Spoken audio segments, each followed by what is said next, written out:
This podcast is part of the Deluxe Edition Network. To find other great shows on the network, head over to deluxeeditionnetwork.com. That's deluxeeditionnetwork.com.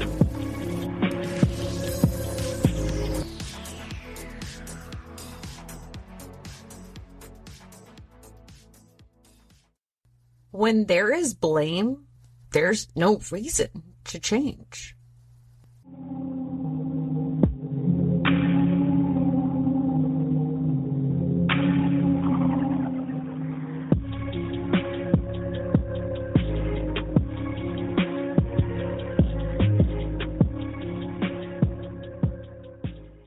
Hey everybody, welcome to Crime Over Cocktails. I'm Tiffany, your host, and today I'm with my guest, Paul. Hi, Tiffany. Thanks for letting me on your show. Appreciate this. Of course. So, Tiffany, I think I mentioned to you that I'd been raised in abuse, but I want to back up just a little bit more because I think that people need to understand that this is maybe something that's not, it's not a solo thing that happens. It's not isolated events.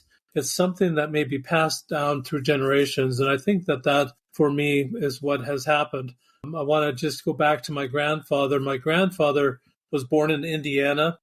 In Indiana, he had 9 children.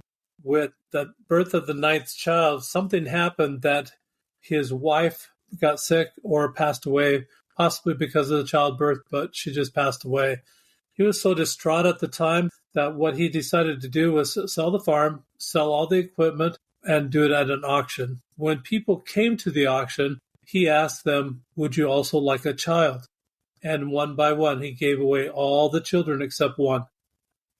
Oh my gosh. He was so distraught about that. He took Benjamin, the child he took with him, to Montana, found another woman, which is my grandmother, and married her, had 10 more children with that woman, of which my father is number 6. So my father was 10 years old when this grandfather passed away. So Tiffany, you can imagine, here's 19 children that have abandonment issues, and they have other issues because of this grandfather. And that could have been the start of many things. Obviously, without the income from the breadwinner of the household, without that income, there could have been financial stress. There could have been a lot of other stresses that were compounded just because of the actions of this grandfather.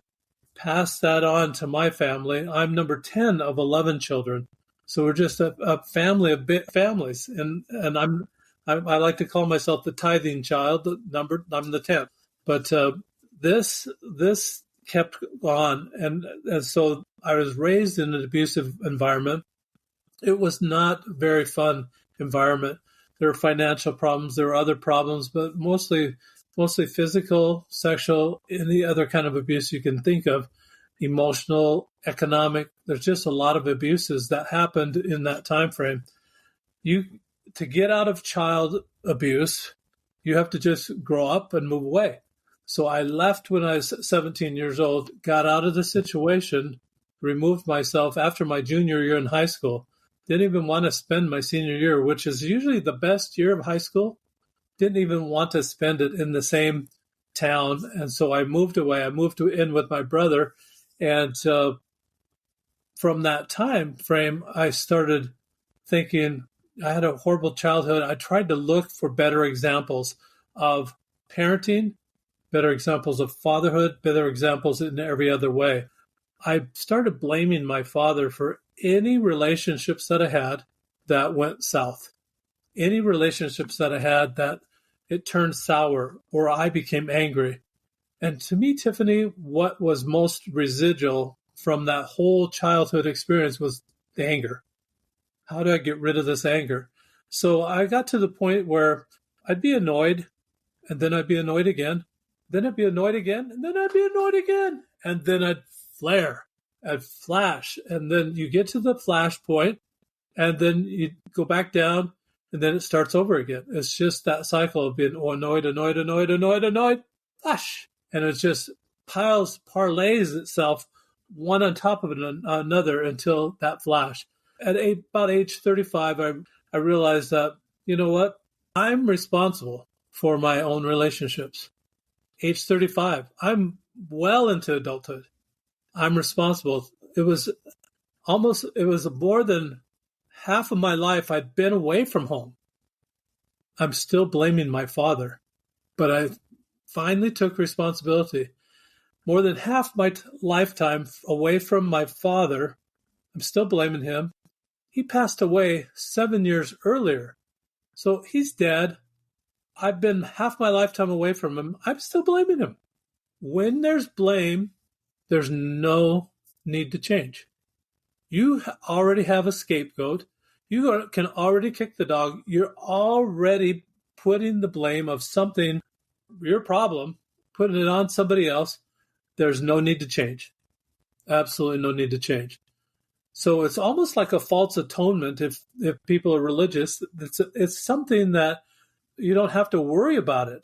The burden's off your shoulders when you blame someone else. So that's kind of where I was at age 35. Thought that taking responsibility would help, and it helped quite a bit until about 15 years ago. I was dating, and it was a neighbor of my sister. I'd been divorced for a few years, probably 3 or 4 years, and my sister thought I was really lonely. Prior to this, I'd been doing destination dating, kind of a midlife crisis at the time. Destination dating, meaning I lived in one city, she lives in a different city. We chose a city to meet in, and we had a date. So having a great time. I'd have those dates on the weekends I didn't have the children. So it was just fun, just really a fun time. I spent more than $10,000. I was living in South Carolina at the time, went to Jacksonville, Florida, Daytona Beach, Florida, Atlanta, Georgia, Columbia, South Carolina, Charlotte, North Carolina, New York City, Nashville, Kansas City, Phoenix, Salt Lake City, Snowflake, Arizona, Cabo San Lucas, and Las Vegas. All those places and more, I went on destination dates. It was fabulous. It was such a fun travel. Here I am. Everybody wants to grow up to travel. Here I was traveling, not finding love. So I'm in Arizona at the time. My sister thinks I'm lonely. She has a neighbor, and she lives in Santa Clara, Utah, which is just 2 hours north of Las Vegas. So still in the hot area, very southern Utah. And she says she's got this neighbor, and she's an older sister. And I said, just come off of a year and a half of destination dating. I don't want to do it again. We're 7 hours away. I don't want to do it. And she says, oh, come on. And you got to do what big sister says. So I said, okay. So we started corresponding with this neighbor and got to the point that it was time to meet and just kind of started falling in love. We liked each other quite a bit. Now I take this woman up to meet Big Brother, 300 miles north. So we go up there. First thing that happens is my sister-in-law pulls her aside and said, the only emotion that the Zolman family learned growing up is anger. At first I denied it, said, and then it made me mad. I thought, maybe she's right. So from that time, I thought this is a perfect opportunity to change the whole course of ancestry, change the course of tradition, just change the stigma that the Zolman name had. So I started reading the color code, and I started reading the 5 love languages. So in reading the 5 love languages, I really liked the principles of the 5 love language. I did not like the application. You mean, Dr. Chapman, that I'm supposed to guess what Tiffany's love language is and cater to Tiffany? I grew up in abuse, and I know that wasn't love, but catering, that doesn't sound like love either. And I'm a bad guesser. I'm a really bad guesser. That didn't work for me. So the second application Dr. Chapman has, he said, well, if you take this survey, then I can find out what my love language is. Then what? Oh, advertise? Hello, Tiffany, I'm gifts. What do you have for me today? That is so awkward. And that didn't work either. I was at a loss. In fact, after reading the book for 4 or 5 times, I could not tell you what the 5 love languages were. If you were to ask me after reading all that reading, what are the 5 love languages? I might name 1 or 2, but I could not tell you all of them. So that didn't work either. I thought, how am I going to learn this? So I thought, I liked games when I was a kid. Maybe I can make it a game. So I contacted Dr. Chapman and said, are you licensing those little icons you have for each one of the love languages? The attorney sent me a letter back, said, no, we're not doing that right now. I said, oh, thank you. They're really ugly. They're from 1990. I just didn't like them anyway. So I went to a copyright attorney here in my town, and he said, theory, or the theory of the love languages, theory is not copyrightable. Application is. So making it a game, I made my own icons and made it a game. So I own the copyright, I own the trademark for the game. The game's really, really simple. It's a dice that I created. You can see it has the love languages on it. Those are the words. There's time, service, there's gifts, and there's touch. That's so cool. 5 love languages, 6 sides on the dice. On the 6th side, I thought a lot about it, and I put surprise me. So there's just 2 instructions. You roll the die every day. That's the love language you practice all day that day. Now, keep in mind, Tiffany, I'm single at the time. I don't have a significant other to share this with. So Dr. Chapman, again, if I had a significant other, then I might be able to practice love languages, but I don't have anybody, and I can't guess what they are. What this did for me is helped me figure out, well, let's think about this. If I want people to love me, what am I supposed to do? And if I tell people how to love me, inadvertently, I'm sure Dr. Chapman didn't intend this way, but they said, well, I told you how to love me. Why come you're not doing it? And it develops this little pity party that I didn't want to go there. Who wants to go there? Nobody wants that whiny voice. So that didn't work. And so I thought, this has to be directional. What do I have power over? What do I have control over? And the only thing I came up with is that I have control over giving it away, sending it out, and responding when it comes my way. Most people reading the 5 love languages, and even if they haven't read it, they have a primary love language. And I agree with Dr. Chapman in that way. They have a primary love language, but they send out that primary love language hoping for reciprocation. This isn't like that at all. You're sending it out without any expectation of it coming back, but trusting and having faith that you send it out, the boomerang is going to come back. Take, for example, the opposite. If you send out anger, you can expect it's coming right back. Immediate return on that investment. Love takes a little bit longer, and it may not come back in the way you expect it. So you send it out, and when you send it out, depending on what it is on that particular day, you send it out and you watch for people to light up. When they light up, that's what they like. You just take a mental note. You don't have to put a survey in front of them and say, could you take this survey so I know how to love you? I mean, you don't have to. Awkward, eh? A little bit. Yeah, it's a lot. Just let me love you. So you send it out, you give the love away. Whatever you're focused on that day, you're watching for people that light up. You're taking mental notes. Oh, that's what they like. And then you wash, rinse, repeat. Just do it over and over again. That's what it's all about. That's how you discover what love language they are. Second thing that happens is that after sending it out for a 30-day period at least, you know all 5 love languages by sending it out. You know how to give it away. You know what it looks like to give it away. You become what I like to call a love language linguist. Sexy title? I know you want that, Tiffany. And maybe the listeners want that sexy title too. Just think of it. Put it on your resume. You go to that employer and they say, what the heck is a love language linguist?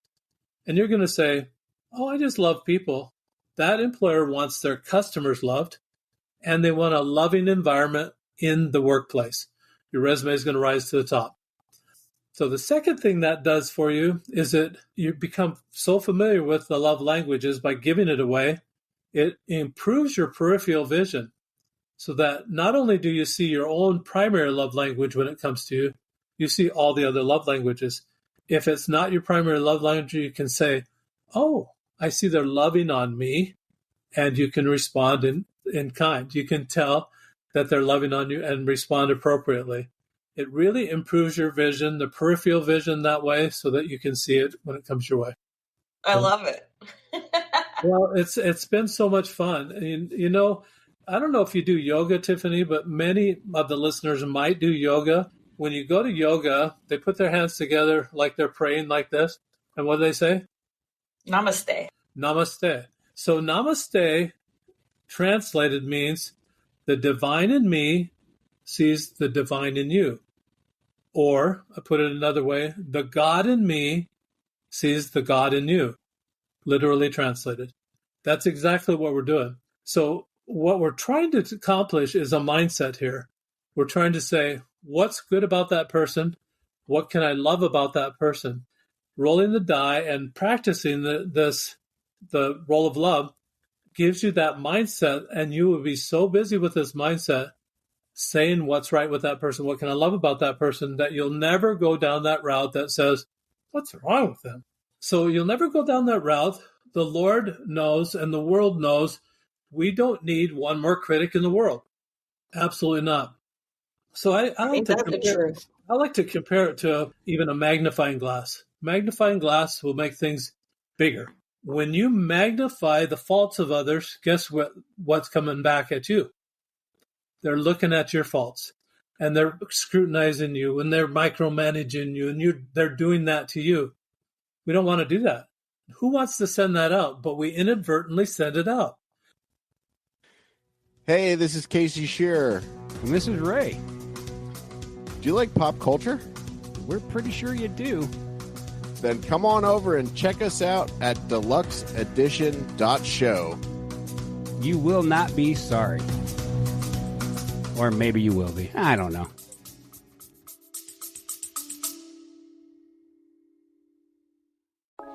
Beyond the Shadows podcast. In the darkest corners of our universe lie spaces where even the light won't go. Places where terror and the unknown lurk, always waiting. Join Ryan and Scott on the Beyond the Shadows podcast as we pull back the curtain and peer into the darkness. We'll examine hauntings, true crimes, mysteries, UFOs, exorcisms, reincarnations, mysteries, and all things dark. Join us as we go beyond the shadows.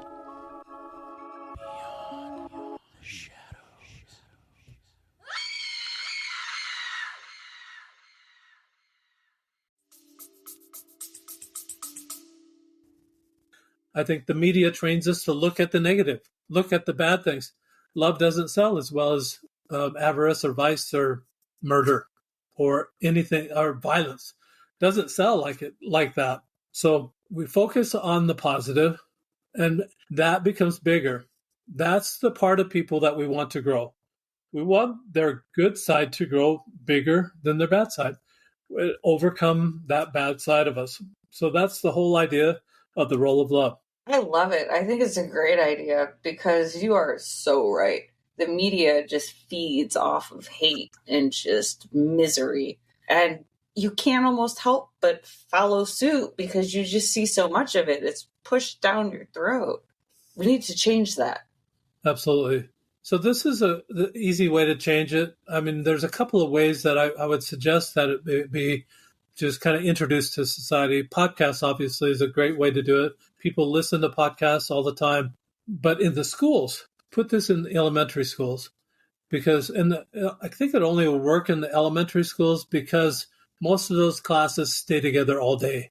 So what would happen is that teacher at the beginning of the day with the students, they roll the die. All the students are practicing that love language all day that day in school. At the end of the day, I developed a journal page. Journal page says, what did I roll that day? What opportunities did I see to love in that way that day? And then what did I do about those opportunities? So those students now become accountable. They're accountable for their actions all day long. It's not like the way I grew up, not blaming someone else for my problems. They're responsible for their own actions for that day. So there's some incentive with it. locally, I'm collaborating with a Yogurtland franchisee. And this Yogurtland franchisee has committed that if they'll write in a journal page like that for 25 days in a month, which is almost every single school day, they'll do it for 25 days in a month, he'll provide 10 ounces of yogurt to that student, a certificate or a little coupon for that. But if they still try and they only get 15 pages, he'll provide 5 ounces. So between 15 and 24 would be 5 ounces. They get to 25, they get 10 ounces. So there's some incentive for the child to behave rather than misbehave, to be good rather than just try evil tricks or do things that are bad or bullying or anything like that. And there's going to be that peer pressure that pressures people, and it's going to be good peer pressure that'll pressure them to do what the dice says, follow through. And I'd be interested, we're testing it in a school right now. It's a Lutheran private school that we're testing it with. And in that test, we're just asking the teachers, what in the classroom can these children do? What are some opportunities that they can express love in the love languages? Number one, it's going to teach these young children, as young as the first grade or even kindergarten, because it has pictures on it. You can see the pictures on it. There are no words. They'll remember the picture. It's more of a memory hook. It's a visual. They'll remember those pictures and remember what they're supposed to be doing all day long. For example, I had a family of 5 children, the parents and 5 children. The youngest was a 4-year-old. And one day, that 4-year-old rolled physical touch. He's jumping up and down and pumping his fist and saying, yes, physical touch, physical touch. And immediately he went to beat up on his brothers. Wrong touch. Well, and the mother's trying to suppress all this laughter because, of course, that's physical touch. But it became a teaching moment. That's what we're looking for in this school system, is for those teaching moments for these children to understand what is appropriate love, what is just genuine kindness, what is just a human kindness to another individual. What can they do in that way? And that's what this is all about. It's not about any sexual harassment. It's not about anything like that at all. It's about getting back to the basic of what really love is. It's caring for another human being. It's addicting, Tiffany. When you see people light up, it's almost a drug. The dopamine starts going in you. You've lifted them up. You may be able to recognize something that they've never recognized in themselves before. And if you talk about that, what they're not recognizing, they'll say, "Oh, yeah, maybe so. Maybe I am a little bit better than I thought." You might make their day just with a kind word or just a compliment.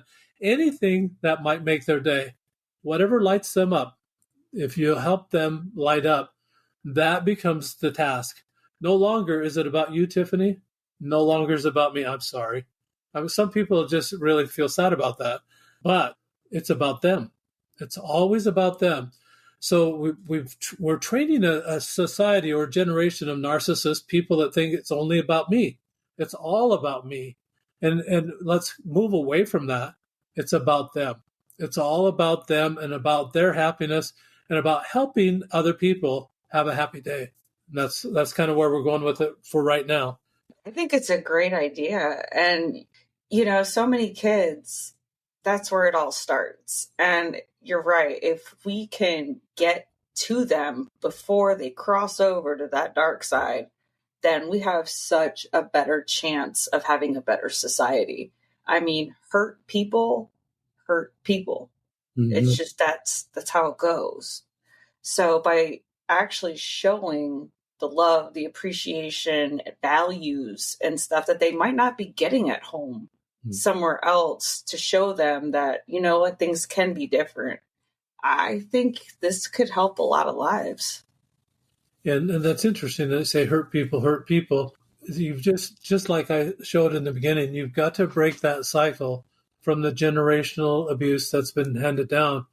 And it's almost as if inadvertently, but it's definitely, I was trained as an abuser. I was trained to abuse others because I was abused. And we're being trained. We're almost a generation of trained abusers, trained for rage. We're trained for becoming angry at the flash, trained for being annoyed. We're trained for yelling at drivers that we think we're the best driver ever, and they're not. We're trained to do all of that right now. And so this is to turn back that tide and just allow latitude to people for making mistakes. Everybody makes mistakes. They didn't put on their turn signal or whatever. People make mistakes. And when they make a mistake, allow them some slack and focus on those things that are right again about that person. Quit focusing on the mistakes. It's not about their mistakes. If you want to focus on mistakes, guess what? Those are growing up. Those mistakes are going to be bigger. And stop it. Just quit. You've got to stop it. You have to make mistakes if you want to grow. There's no other way to do it. I mean, especially like you're scared to play volleyball. We'll go with that. I don't know. And, you're just so scared. You're going to get hurt. You're going to do this. You're going to do that. You're going to look like a fool. Well, if you don't even try, you've already failed. I found myself as a father and continue with the big families. I had 8 children. So I was going to ask you. I read your mind on that one. So having 8 children, I found myself in the early years that I thought that the children should understand how to do it because they'd seen me do it. I thought they'd understand how to do it right the first time. And I didn't give a lot of latitude just because of my background and upbringing. There wasn't a lot of latitude. This is their first time. They did it okay. They just didn't do it exactly right. And I found that I could have been a whole lot better. That I could have allowed that learning, allowed that growth. I could have been a better teacher in that way, more kind. As I've gone through my own life and gone through work and bosses and that sort of thing, I actually saw several men and several women that were very kind in the workplace, very kind in any other circumstance. Those are the people that actually became mentors, that became like my best friends for that time period. They were the people I wanted to remember and wanted to forget. The people that caused pain or the people that would inflict pain, you just want to forget those type of people. But the people that were so kind are the ones that you'll want to remember and want to emulate them. You want to be like them. Kind of reminds me of those commercials where like one person will open a door for someone and then like that person notices it and then they either do the same or they help a lady across the street and then somebody watches that and then they do so, like it really can be just that easy. That's right. It's the pay it forward mentality rather than the slug in the arm or the slug in the shoulder and say, pass it on like you did in the lunch line or whatever in school. I remember those days. It was just, and sometimes it hurt. And if you didn't pass it on, you get more. You get more until you pass it on. And so, I mean, it was just, there's a better way. There's just a better way. A better mindset. This will move to me from a mindset of anger, a mindset of annoyance, a mindset of when you get annoyed or when you get angry, it's because you're looking at yourself. You're thinking about yourself. So for those people that might wonder, how do you get from being angry or feeling that way? How do you get to a loving? You got to forget about yourself. You really have to say, stop getting angry, stop being annoyed, and just start sending out love. And just remember, it's about them. It's never about you. It's not about you at all. Just trust it's coming back. I call it the gimme, gimme, gimme. Yeah, or the me, me, me. Yeah. Yeah. Now we have enough narcissists in this world. We don't need any more. Exactly. Yeah. That's exactly right. I love it. I love what you've done. Where can people find this? The best way to find it is on my website. It's Roll of Love. Remember, ROLL is outside of you. This is to change you inside. So I spell it ROLE. rolloflove.com. You'll be able to find the book, the journal, and the die. You can buy the whole package. for $30, and it's plus the shipping. Or another place, if you're listening to this podcast, you may be an Audible person. You might like it in an Audible version, which it's on Amazon. If you just go to Amazon and put in my name, if you put in Roll of Love or Love anything, you're going to get a million hits about love. Everybody has something that they've written about love. So put in my name, it'll take you right to it, and you'll be able to purchase the Audible off of Amazon as well. How do you roll on the Audible? That's a very good question. If they'll follow on Instagram, I've got an Instagram social media manager that actually puts a roll of the day out there. So it's not really, you don't really get to roll yourself. The computer will roll for you, and you can use that if you're too cheap that you can't buy a die. They're very inexpensive.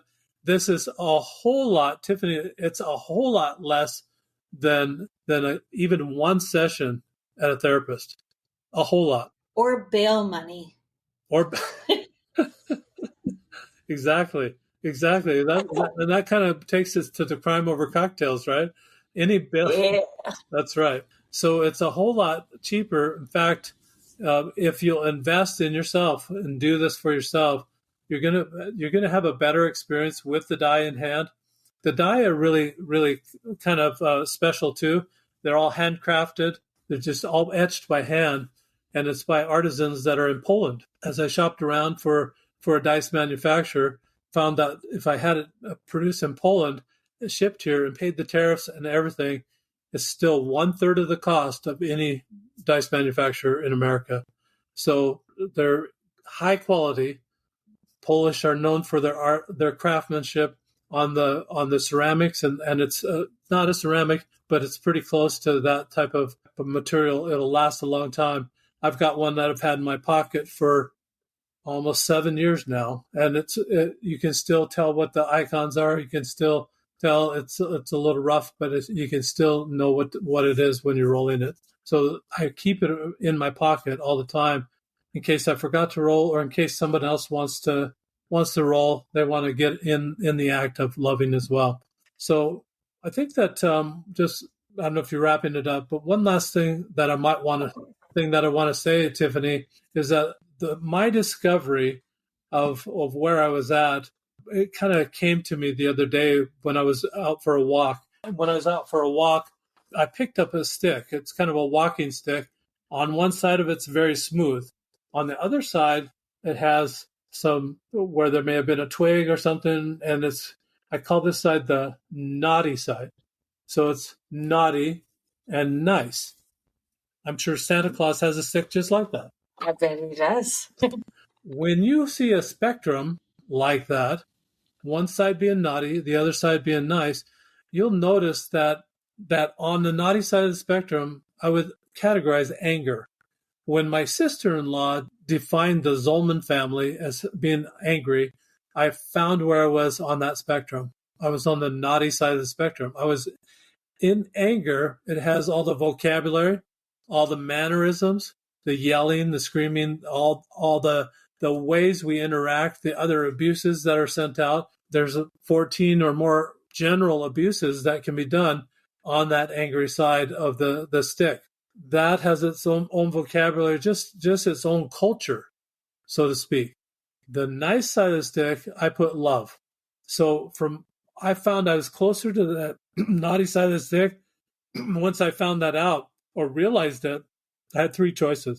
I could stay the same, I could go to the left, or I could go to the right. And I chose that I wanted to learn more about the love and the subset and the culture of what love was all about. I wanted to learn the language of love, the languages of love.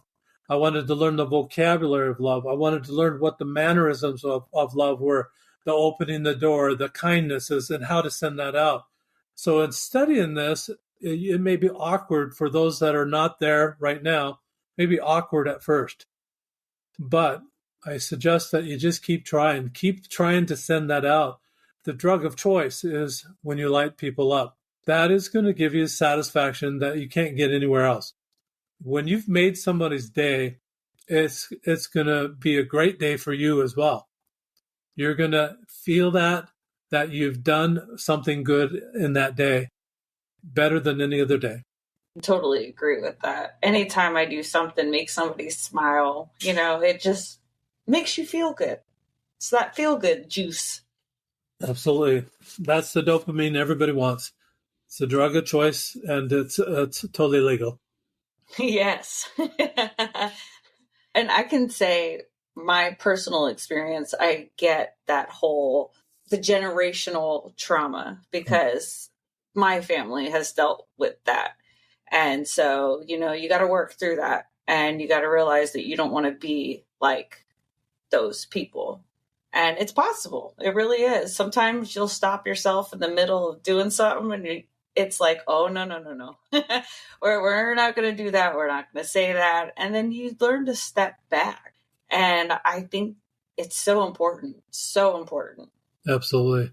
Totally agree with Tiffany. And I think that you had mentioned that you had similar experiences. So I think you really know. You absolutely know, and you understand where I'm coming from. And it's time to stop. It really is. I mean, take a look at what's happening in the world or what the media chooses to report. They only report the bad things. And it seems like if they're only reporting that, there must be a lot of that out there. And I think there is more than we care to have out there. Probably not a lot in comparison to all the good that's going on, but who wants to report good, or who's going to buy good news if it was out there? So even at that, even if it's only a fraction of what's really out there and it's all bad that the media is reporting, we still need to take care of that. We still need to have a remedy for that and have a place for those people that are stuck, as you and I were, that are stuck in that the mental synapses that have been routinely worked over and over and over again, the same thought processes that take us from 0 to 60 in 5 seconds. Those thought processes need to be revolutionized, that we stop, put the brakes on, and think the good thoughts, rather than, and then it's all about me and I'm going to get angry and quit planning to be mad. I know some people that say, if that happens, I'm going to be so mad. Like they're planning to be mad. Why do they do that? You don't know anybody like that, do you, Tiffany? Oh, no, not at all. Oh, I'm sorry. I must have hit a chord there. No, I mean, you work with people. I mean, that's stuff that people say all the time. And you're right. It's like they're waiting for the worst to happen. It's That's like, right. well, why don't we stop it? Like right there and stop sending out that negativity. Change your vibrations. Yeah. Why don't you plan, I'm going to be so happy when this happens. And then just start saying that. I'm going to be so happy when you graduate from high school. I'm going to be so happy when you learn how to drive. I'm not going to be the taxi driver anymore. I'm going to be so happy when you learn how to walk. I'm going to be so happy when you learn how to go to the bathroom on your own. I'm going to be so happy. Whatever the task is, plan for happiness. Plan to be happy. Plan to do those things. Plan to light up. One more story, if you will. I've got, there are nemesis out there. And to me, a nemesis would be like the IRS. Because I was brought up in such an atmosphere, when I took the test for interest tests, I said, I was right, keep the rules and you'll keep out of trouble type thing. So when I take the interest test, they're saying, you'd be a perfect IRS agent. I said, I do not even want to go there. So the IRS could be a nemesis for a lot of people. And so I had a letter that came to me probably about 6 months ago. It was a letter from the state tax commission saying I owed them $2,500 for sales tax. I said, I don't think so. And it was for a corporation that was dormant, wasn't doing anything. And so I called them up and I get the lady on the phone. She introduces herself as Katya. I said, that is such a funny name. And I said, that is absolutely a perfect name for what you do. Katya. I caught you. And by saying that, no one had ever recognized that for that person. No one had ever said that to her. she busted up laughing like crazy, thinking, I am perfect for this job. And I'm sure it made her day. But what was best of all, just that little humor and that little kindness that I extended erased the tax bill. She closed down that corporation, which was dormant, which I didn't want. I didn't want it open anyway. She closed it down. I won't get any more tax bills from her. Just have a little kindness and watch what happens, and have a little bit of humor. Caught you. She would just laugh like crazy. So anyway, so much fun. Thank you, Tiffany. That was fun. Thank you, Tiffany. Thanks for the invitation. If you know somebody, maybe a teacher or somebody who could benefit from the role of love, then make sure to check that out either on his website or at Amazon. Don't forget the podcast of the month, and that is Quad Pro Quo, which is all about movies. From the bottom of my heart, I really just want to thank all of you guys for listening. You could listen to any podcast and you still listen to mine. And that means a lot more than you think. It's because of you, I keep going. Make sure that you are liking, following, subscribing, leave a 5-star review.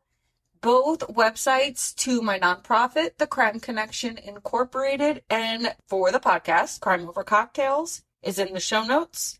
You can get to every social media platform from that page, or just Google me. I'm everywhere now. All right, you guys, we'll talk crime another time. Bye.